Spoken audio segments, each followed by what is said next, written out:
chartruse's evaluator is, who's down there to evaluate chartreuse? Oh, Jonathan, okay. Jonathan evidently is going to put you in the movies, chartreuse. Then he's going to come back and evaluate you. Okay? Let's hear from Chartruse Robinson.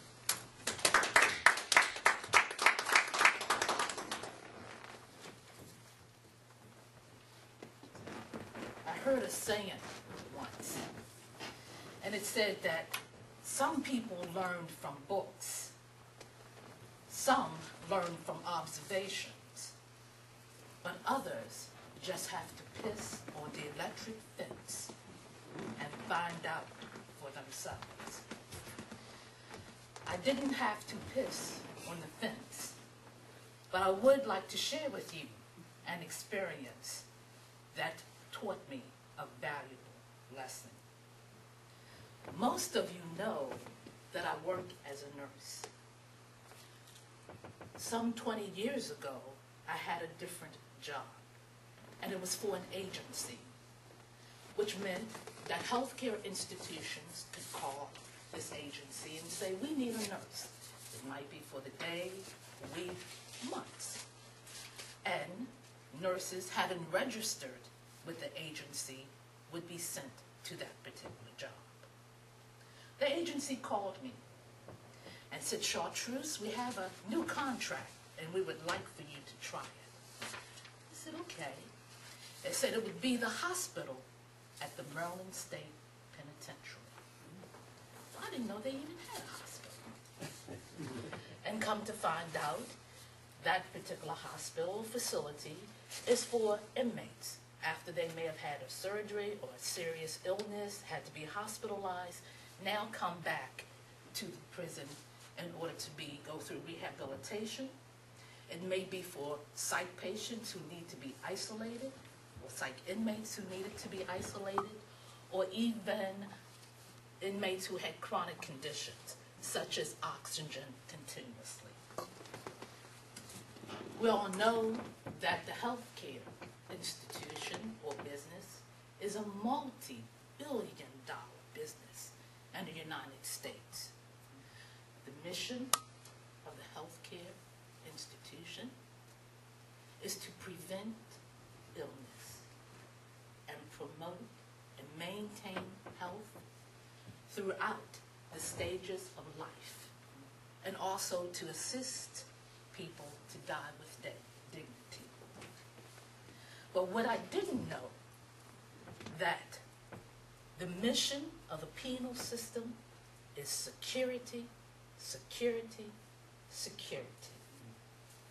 And healthcare, well, it is an obligation of the state that must be provided to the inmates. So I showed up the first day. And that first day, the first thing I was told to do was to wipe off my makeup. Then I had to pull back my hair. After which, I was told to take off my earrings. Next, I was shown the location of the emergency alarm in case I was attacked by an inmate.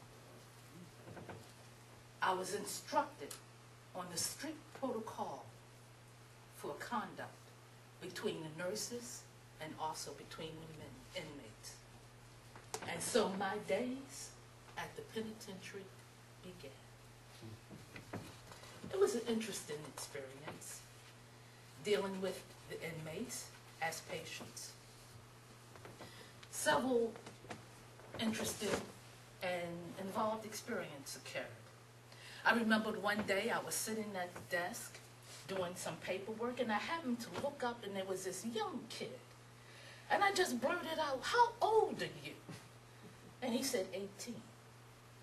"Well, how long are you here for?" 30 years. He saw the look on my face, and he said, "Don't worry, I get out in 10. I went up to the guard, and I said, "What did he do?" He guards don't pay attention to the minor factors about the inmates. He said, well, how long is he here for? I said, 30 years. Oh, probably murder. Okay.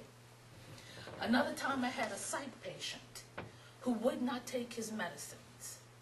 And I was told, if you have a problem with the patient, call the guards. And I called the guards. Well, by the time they finished yelling and cussing and screaming at this man, I was ready to take his medicine. I found it very interesting, the dynamics that take place when you give a man a gun, a baton, and power over another. Forgive me for stereotyping, but I never saw much manipulative behavior as I did with that population, and nobody did the crime. Sometimes the guys were bored, and so what would they do? They would come and mess with me. They would have an excuse to come to the clinic just to see who was working in the clinic that day. Or they might even fake an illness, so then they would have to be sent out to the hospital. The real good ones, they would fake it to meet their buddies in the emergency room and their friends, also their family. Sometimes they just want to ride through the streets and see the women. Well, one day I ran into someone, and that person was named Willie. When I heard about Willie, Willie had to be escorted through the facility with his hands behind his back, leg irons on, and 3 guards. Also, whenever Willie came around, he had to have a stretcher between the staff person and also himself, or the other person, or himself. Whenever he went off the floor, or whenever he wanted to take a shower, the nurse would then have to leave the floor and could not be around. I looked at that and I said, who's Willie? And they told me he was a problem in me. He was one who liked to beat up on nurses. He came there with a sentence of 10 years and now had one of 30. One day I had to talk with Willie, and he was just trying to push my button. He said to the security guard, man, I see you looking at her. Why don't you try to get some of that? He then went on to just started to argue. And I opened my mouth. The words were right there. They were ready to come out. And then that bright light flicked on. And I just said, take him back to his cell. I really wanted to say cage, but I said cell. And what Willie told me at that time was that when you're in a conflict, step back and think about it. Because you see, I was leaving at 4:30. He was going to be there another 30 years.